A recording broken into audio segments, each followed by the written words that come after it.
পারমাণবিক শক্তিধর উত্তর কোরিয়া। এর নেতা কিম জং উন সরাসরি মিসাইল হামলার হুমকি দিয়েছেন যুক্তরাষ্ট্র ও ইসরায়েলের বিরুদ্ধে।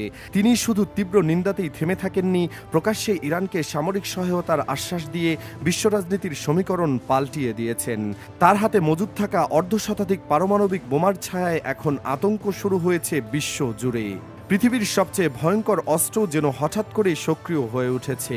সেটি কোনো সাধারণ বন্দুক বা মিসাইল নয়, বরং এমন এক আগুনের বলয় যা মুহূর্তের মধ্যে পুরো মানব সভ্যতাকে পুড়িয়ে দিতে পারে। আমেরিকা ও ইসরায়েল এর যৌথ বিমান হামলায় আয়াতুল্লাহ আলী খামেনি নিহত হওয়ার খবরটি দাবা নলের মতো ছড়িয়ে পড়তেই বিশ্ব কেঁপে ওঠে। এই ঘটনায় মধ্যপ্রাচ্যের উত্তেজনা চরমে পৌঁছে যায়, আর সেই শোক দ্রুতই রূপ নেয় প্রতিশোধের অগ্নি শিখায়। পরিস্থিতি এতটাই ভয়াবহ যে ইরানি যোদ্ধাদের চোখে মুখে আর কোনো ভীতির ছাপ নেই। তারা মুহূর্তের পর মুহূর্ত মিসাইল ছুড়ে ইসরায়েল ও যুক্তরাষ্ট্রকে নাজেহাল করে দিচ্ছে। কিন্তু এই যুদ্ধের সবচেয়ে বড় টার্নিং পয়েন্টটি ঘটেছে মধ্যপ্রাচ্যে নয়, বরং হাজার হাজার কিলোমিটার দূরে পূর্ব এশিয়ার দেশে উত্তর কোরিয়ায়। আর সেই দেশের শাসক কিম জং উন যখন তার পারমাণবিক বোতামেও আঙুল রাখেন, তখন পুরো বিশ্ব থেমে যায়। আমেরিকার শত্রু দেশ ইরানের সঙ্গে কিম জং উনের বন্ধুত্ব কোনো নতুন ঘটনা নয়, তা অনেক আগে থেকেই চলে আসছে। এটি এমন এক গভীর কৌশলগত সম্পর্ক যা বছরের পর বছর ধরে শত্রুতার মাঝেও নীরবে বিকশিত হয়েছে। তাই ইরানের উপর হঠাৎ ট্রাম্প ও নেতানিয়াহুর যৌথ বিমান হামলাকে উত্তর কোরিয়ার এই শক্তিশালী নেতা মোটেও সহজভাবে নেননি। তিনি সবার আগে এই হামলার তীব্র প্রতিবাদ জানিয়ে স্পষ্ট বলেছিলেন যে ইরানে এটি কোনো সাধারণ সামরিক হামলা নয়। তার ভাষায় এটি একটি অবৈধ আগ্রাসন ও আন্তর্জাতিক আইনের সুস্পষ্ট লঙ্ঘন। কিন্তু শুধু কূটনৈতিক প্রতিবাদেই তিনি সীমাবদ্ধ থাকেননি। এবার ইরানের পাশে থেকে ইসরায়েল ও যুক্তরাষ্ট্রের বিরুদ্ধে সরাসরি মিসাইল হামলার হুমকি দিয়েছেন তিনি। কিম জং উনের এমন ঘোষণার পরপরই হোয়াইট হাউসের পরিস্থিতি বদলে গেছে।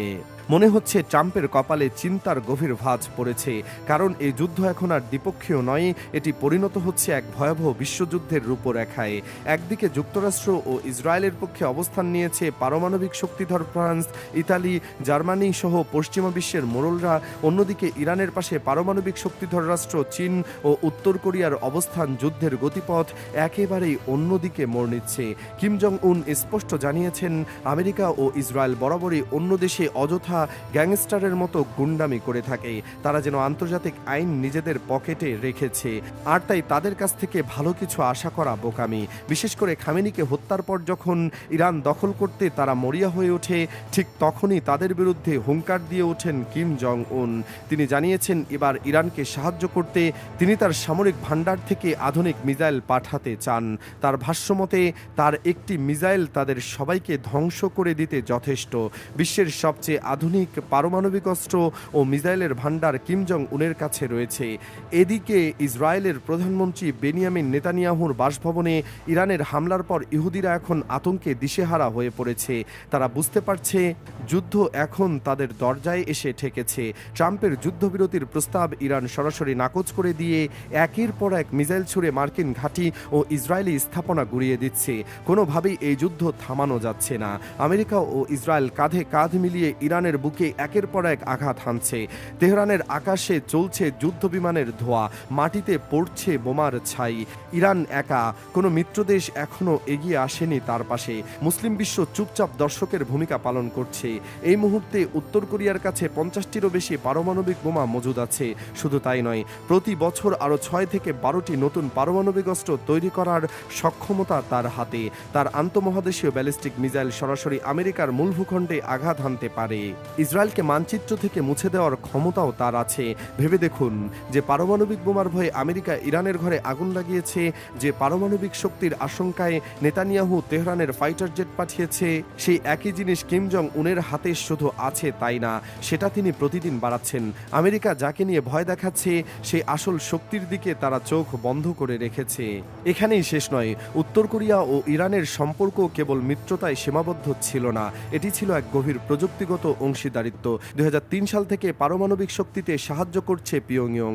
2012 সালে দুই দেশের মধ্যে প্রযুক্তিগত সহযোগিতার আনুষ্ঠানিক চুক্তি স্বাক্ষরিত হয়। 2011 সালে একটি আন্তর্জাতিক রিপোর্টে উঠে আসে যে উত্তর কোরিয়া ইরানকে পারমাণবিক বিস্ফোরণের সিমুলেশন সফটওয়্যার পর্যন্ত বিক্রি করেছে। এই তথ্যগুলো একসাথে রাখলে যে চিত্র দাঁড়ায় সেটা ভয়ানক। ইরানকে পারমাণবিক শক্তি বানানোর পেছনে কিম জং উনের সরাসরি হাত রয়েছে বলে আন্তর্জাতিক মহলের দৃঢ় বিশ্বাস। 2025 সালের জুনে যখন ইসরায়েল প্রথমবার ইরানে সরাসরি হামলা চালিয়েছিল, তখন কিম জং উন চুপ থাকেননি। তিনি প্রকাশ্যে ইরানের সমর্থনে দাঁড়িয়েছিলেন। ইসরায়েলকে তিনি সরাসরি সন্ত্রাসী রাষ্ট্র বলেছিলেন। শুধু তাই নয়, ইসরায়েলকে তিনি ক্যান্সার বলেও সম্বোধন করেছিলেন। তার ভাষা ছিল স্পষ্ট, ইসরায়েল যতক্ষণ মধ্যপ্রাচ্যে বিদ্যমান থাকবে শান্তি ফিরবে না। এরপর সরকারি সংবাদ মাধ্যম কেসিএনএ এমন কিছু ছবি প্রকাশ করেছে যেগুলো দেখলে বোঝা যায় কিম কতটা পরিকল্পিতভাবে এগোচ্ছেন। ছবিগুলোতে দেখা যাচ্ছে তিনি তার সামরিক কমান্ডারদের সাথে নিয়ে বৈঠক করছেন, ম্যাপের ওপর নীল কালি দিচ্ছেন, তার চোখে এক ধরনের ঠান্ডা রাগ আর নিষ্ঠুর সংকল্প দেখা যায়। এই ছবিগুলো কোনো সাধারণ প্রচারণা নয়, এটি একটি সতর্কবার্তা। কিম জং উন বুঝিয়ে দিতে চাইছেন যে তিনি কোনো সাধারণ প্রতিপক্ষ নন। তিনি মাটির নিচে লুকিয়ে থাকা এক আগ্নেয়াস্ত্র, যেটি যে কোনো মুহূর্তে ফাটতে পারে। তিনি ইরানকে একা ফেলে যাচ্ছে না। তার কৌশল স্পষ্ট, আমেরিকাকে দুই ফ্রন্টে যুদ্ধ করতে বাধ্য করা, একদিকে মধ্যপ্রাচ্য, অন্যদিকে পূর্ব এশিয়া। এই পরিস্থিতিতে বিশ্বনেতারা দিশেহারা হয়ে পড়েছেন। জাতিসংঘ নীরব ভূমিকা পালন করছে। কেউ জানে না কিম জং উন কখন তার রেড বাটন টিপবেন, আর সেই বোতাম টিপলে পৃথিবীর ইতিহাস চিরতরে বদলে যাবে। মানুষ মানুষের বিরুদ্ধে দাঁড়াবে না, বরং টিকে থাকার লড়াইয়ে নেমে পড়বে। তাই প্রশ্ন হলো, মানব সভ্যতা কি এই বিলুপ্তির দ্বারপ্রান্তে এসে পৌঁছেছে, নাকি এখনও শেষ মুহূর্তের কূটনৈতিক সমাধান সম্ভব? কিম জং উনের চোখের দিকে তাকিয়ে পৃথিবী এখন শ্বাস রোধ করে অপেক্ষা করছে। এই নীরবতার ভেতরে যে ঝড় বয়ে যাচ্ছে তা হয়তো আর কেউ দেখতে পাবে না, কিন্তু এর প্রভাব সবাইকে গ্রাস করবে। এটাই হলো বাস্তবতা, এটাই হলো আজকের পৃথিবী। কিম জং উনের এই পদক্ষেপ মূলত ট্রাম্প ও নেতানিয়াহুর জন্য একটি বড় ফাঁদ। তিনি জানেন আমেরিকা দীর্ঘমেয়াদী যুদ্ধে জড়াতে চায় না, ভিয়েতনাম বা আফগানিস্তানের মতো পরাজয় আর তারা চায় না। কিন্তু উত্তর কোরিয়া যদি সরাসরি যুদ্ধে জড়িয়ে পড়ে, তবে আমেরিকার সামনে দুটি পছন্দ থাকবে, হয় পিছু হটা, নয়তো তৃতীয় বিশ্বযুদ্ধ। কিম জং উন ট্রাম্পকে এই কঠিন পথে ঠেলে দিচ্ছেন। তিনি টেরর ব্যালেন্স তৈরি করতে চান। ইরানকে বাঁচিয়ে রেখে তিনি আসলে নিজের নিরাপত্তা নিশ্চিত করতে চান, কারণ ইরান পড়ে গেলে উত্তর কোরিয়ার পালা আসবে। এই ভয় থেকেই তিনি এত অগ্রসর। এই মুহূর্তে বিশ্লেষকরা মনে করছেন এই পরিস্থিতিতে কার লাভ, কার ক্ষতি? সবচেয়ে বেশি ক্ষতি হবে সাধারণ মানুষের, আর লাভবান হবে অস্ত্র ব্যবসায়ীরা। যুদ্ধ তাদের জন্য এক ব্যবসায়িক পণ্য, কিন্তু এই ব্যবসার দাম যে মানুষ দিতে বাধ্য হচ্ছে তা হারহিম করা। আমেরিকা ও ইসরায়েল মনে করেছিল ইরানকে সহজে দমন করা যাবে, কিন্তু তারা ভুল হিসাব করেছে। তারা ভুলে গেছে ইরান একা নয়, তার পেছনে একটি পারমাণবিক শক্তিধর রাষ্ট্র দাঁড়িয়ে আছে। এই ভুলের মাসুল তাদের দিতে হবে মূল্যবান প্রাণ দিয়ে।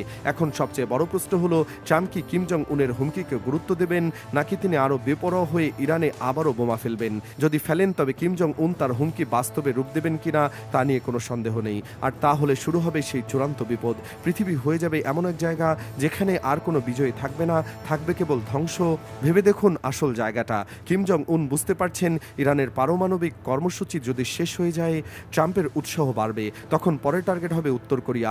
ট্রাম্পও জানেন, অথবা তিনি একজন অপ্রত্যাশিত মানুষ, দিক নির্দেশনাহীন মিসাইলের মতো। কখন কোন দিকে যাবেন কেউ জানেন না। এমন একজন মানুষের হাতে পারমাণবিক অস্ত্র থাকা মোটেও নিরাপদ নয়। তিনি জানেন আজ হোক বা কাল ট্রাম্প তার পারমাণবিক শক্তি নিয়ে প্রশ্ন তুলবেই। তাহলে কি এটাই সেই হিসাব? ট্রাম্পকে ঠেকাতে কিম খামেনিকে বাঁচাতে আসছেন।